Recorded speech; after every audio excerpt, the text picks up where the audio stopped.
She was breathtaking by honourGuard. She was breathtaking, the most beautiful girl I've ever seen.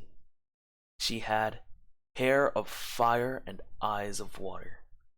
Her smile was a thing to die for. She was a thing to die for. The moment she walked into the store, I knew there was something special about her. All heads turned to take in the beauty that had just befallen this simple establishment. No heads turned away. No heads could turn away. And I couldn't blame them. When you lock eyes with such a creature, it becomes difficult peeling your gaze away. Why would you even think of pulling your gaze away? It took me a couple seconds to realize she had left the front interior of the store and was starting to make her way down to the checkout counter, to where I was standing. My heart immediately shot up into my chest and started beating at 100 pumps per minute. I couldn't believe it. She was coming here, to me.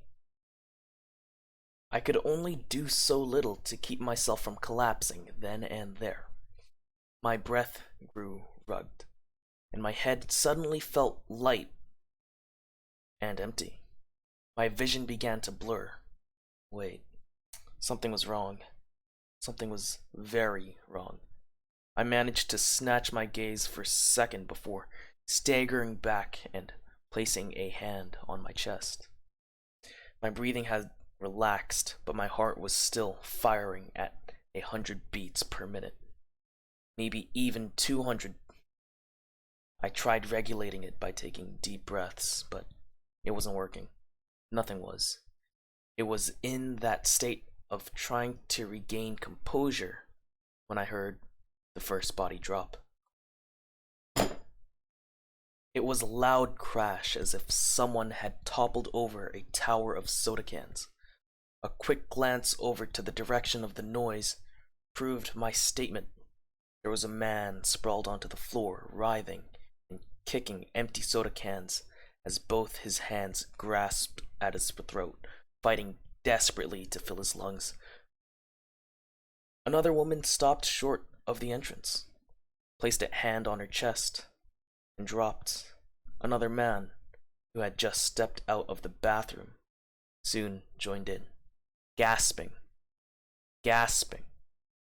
soon enough, dropping. The only person that seemed unaffected was the new intern, who had her iPods blasting at full volume, mopping and nodding to whatever tunes she had playing as she remained facing the opposite side of the store. I tried getting her attention, but that's when the girl from earlier stepped into view.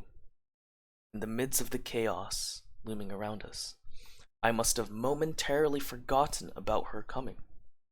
She was ravishing as the moment she walked in. Her presence alone tripled my heart rate and staggered my breathing. But now that I was closer, I could suddenly make out a few more details I hadn't noticed before.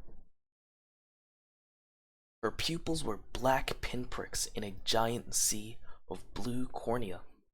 Her golden hair swayed as if underwater, and her eyes never looked left or right, just forward.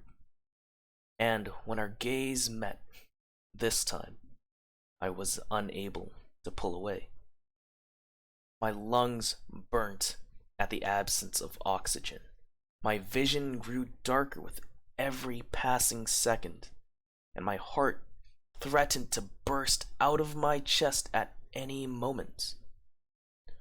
I wanted to do something, anything, but I couldn't move. All I could do was stare hopelessly into those radiant eyes as my body went numb and my breathing began to cease.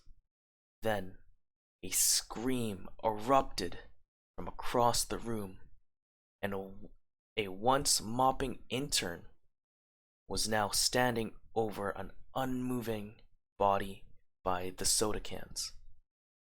That was when the girl from before smiled, causing my heart to skip a beat.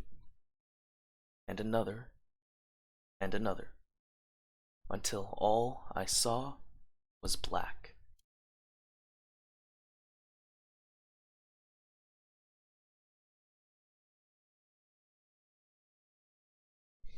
Thank you for listening to my first ever audio story, I guess.